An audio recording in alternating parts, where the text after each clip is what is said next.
The command she kept. The crystal chandeliers of the Grandmont Hotel cast golden light across San Diego's most exclusive charity gala.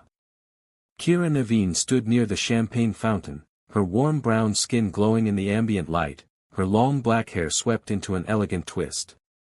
She wore a simple navy dress that complemented her athletic frame, two strong arms, two capable legs that had carried her through challenges most people couldn't imagine.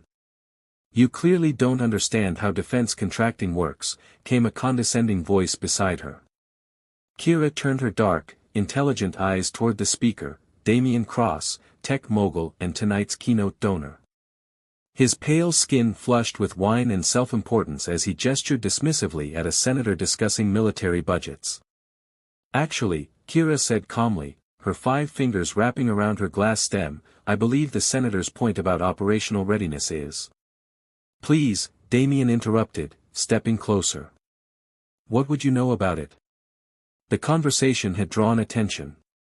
Kira felt eyes watching, but maintained her composure. "More than you might think." Damian laughed, reaching out suddenly. His hand caught her hair, yanking it with shocking force to make her face him directly. Gasps rippled through the nearby crowd. "Listen, sweetheart," he said, his breath wine-sharp, "stick to looking pretty and let the adults discuss serious matters." Kira's 2 eyes, deep brown and unwavering, held his gaze without flinching.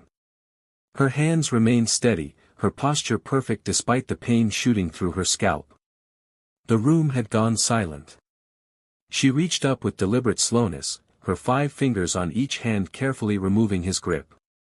"Remove your hand," she said quietly, her voice carrying the weight of absolute authority. Something in her tone made Damian step back, suddenly uncertain. Kira smoothed her dress, turned with military precision, and walked toward the exit, her 2 legs carrying her with perfect, controlled grace. Behind her, whispers erupted like wildfire. A man named Marcus, a fellow veteran, caught her eye and nodded with knowing respect as she passed. The revelation.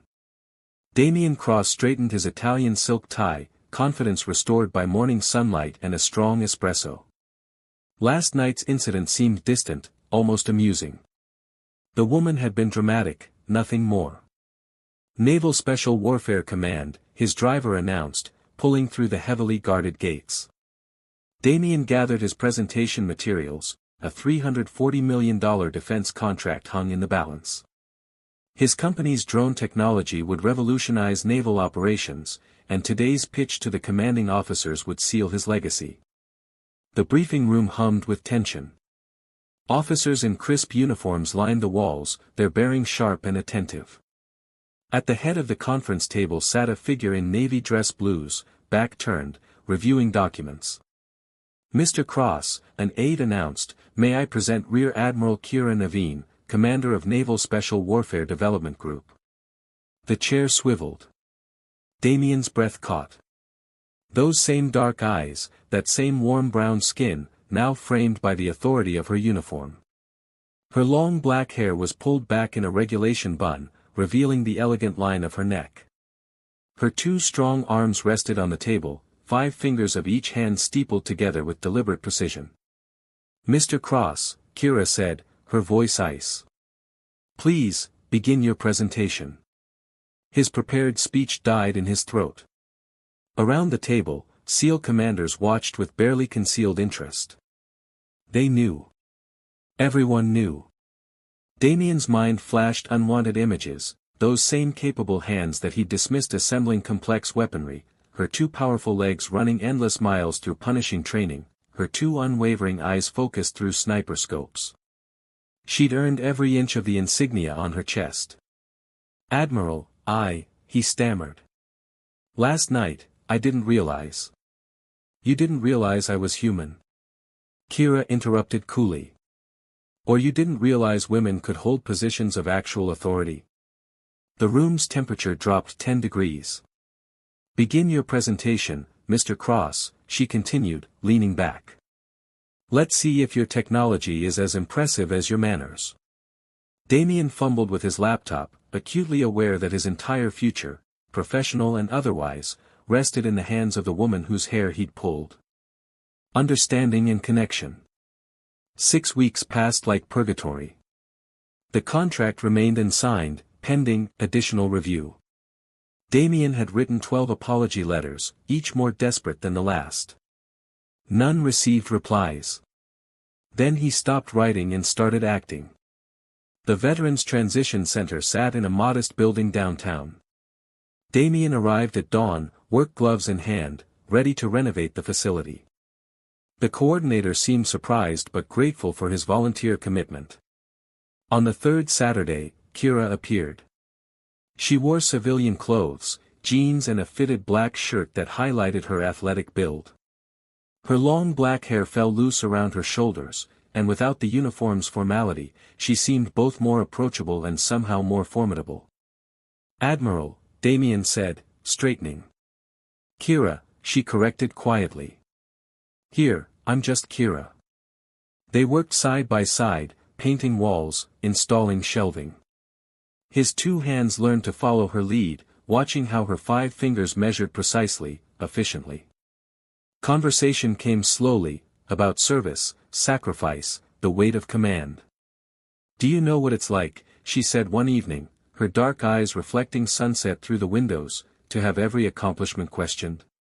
To have people assume you're someone's assistant when you run the entire operation?" Damien set down his brush, his 2 legs carrying him closer. "I can't know. But I'm learning how much damage ignorance causes." Something shifted in her expression, a crack in the armor. Weeks blurred together.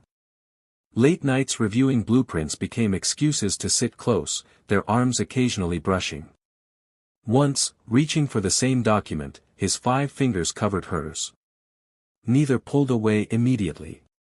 The kiss happened during an evening walk along the naval base perimeter, waves crashing beyond the fence. Kira had been describing a mission, her passion igniting her features. Damien couldn't help himself, he cupped her face gently, asking permission with his eyes. When her 2 arms wrapped around his neck, when her lips met his with surprising tenderness, he tasted redemption and promise.